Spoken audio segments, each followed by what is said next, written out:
Assalamualaikum warahmatullahi wabarakatuh. Perkenalkan, saya Diana Suradewi, calon guru penggerak Angkatan 8 Kabupaten Banyuwangi.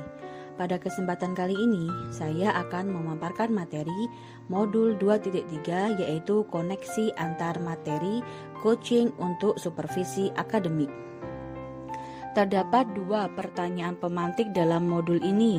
Pertanyaan yang pertama adalah, bagaimana peran Anda sebagai seorang coach di sekolah dan keterkaitannya dengan materi sebelumnya, yaitu di paket modul 2 tentang pembelajaran berdiferensiasi dan pembelajaran sosial dan emosi.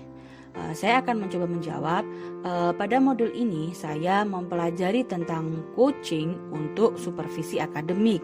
Saya memahami pentingnya penggunaan coaching dalam meningkatkan kualitas pembelajaran di sekolah dan bagaimana penerapan pembelajaran berdiferensiasi dan kompetensi sosial emosional dapat membantu siswa dalam belajar dengan lebih efektif dan memperoleh keterampilan yang diperlukan untuk sukses di kehidupannya. Sebagai seorang coach di sekolah, peran saya adalah yang pertama, mendukung guru dan staf di sekolah.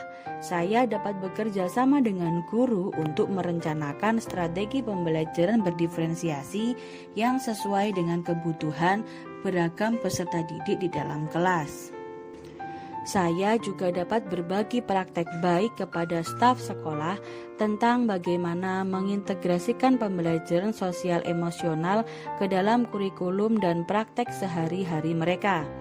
Yang kedua, pengembangan kurikulum. Saya dapat membantu dalam pengembangan kurikulum yang memasukkan komponen pembelajaran sosial emosional atau SEL, seperti keterampilan interpersonal, manajemen emosi, dan pengambilan keputusan ke dalam materi pelajaran yang ada. Saya juga dapat merancang sumber daya dan materi pembelajaran yang mendukung pembelajaran berdiferensiasi, termasuk rencana pelajaran yang dapat disesuaikan dengan kebutuhan individu. Yang ketiga adalah mendukung peserta didik. Sebagai seorang coach, saya dapat memberikan dukungan ekstra kepada peserta didik yang mungkin mengalami kesulitan akademik atau masalah sosial emosional. Saya juga dapat membantu peserta didik mengembangkan keterampilan sosial emosional seperti empati, komunikasi, dan resolusi konflik. Yang keempat adalah pemantauan kemajuan.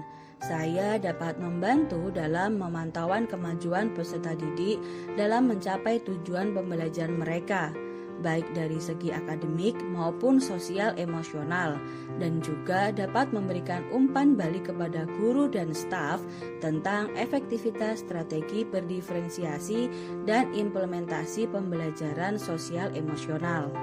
Yang kelima adalah kolaborasi tim.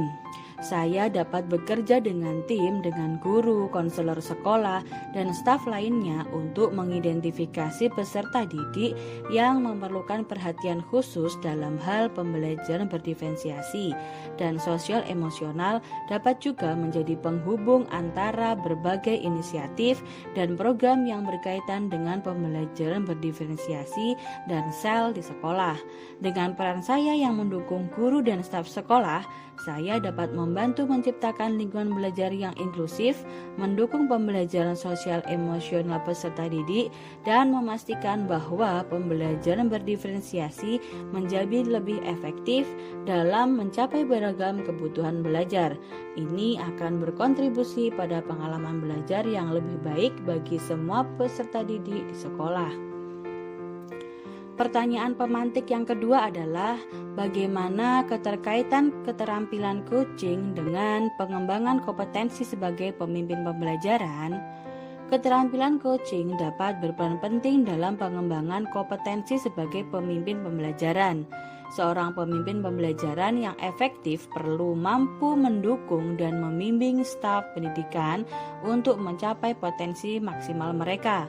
Berikut adalah cara keterampilan coaching berkaitan dengan pengembangan kompetensi sebagai pemimpin pelajaran. Yang pertama, kemampuan mendengarkan aktif.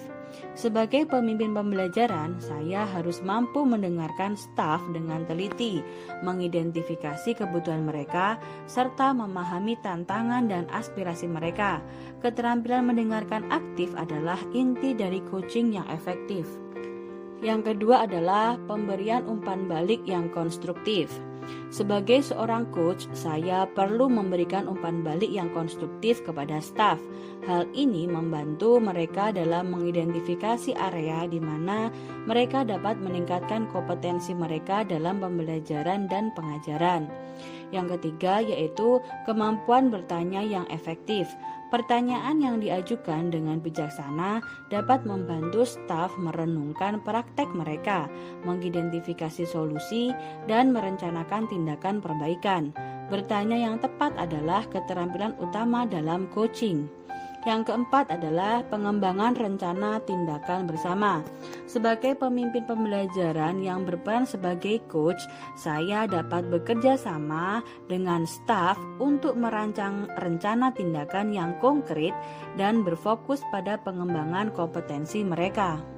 Yang kelima adalah mendorong pertumbuhan dan pemahaman.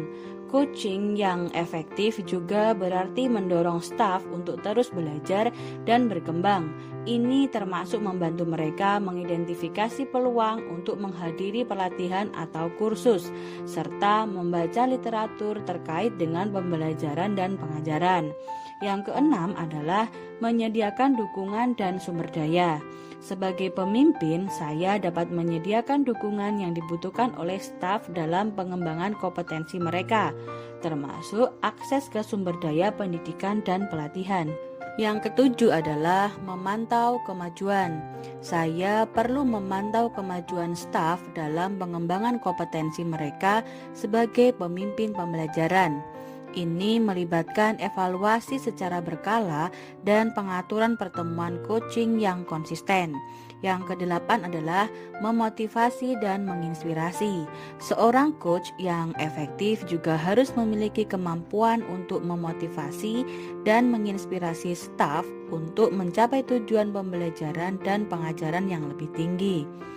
Kemampuan coaching yang baik dapat membantu sebagai pemimpin pembelajaran dalam menciptakan tim pendidikan yang kompeten, termotivasi, dan berfokus pada perbaikan berkelanjutan dalam pendidikan.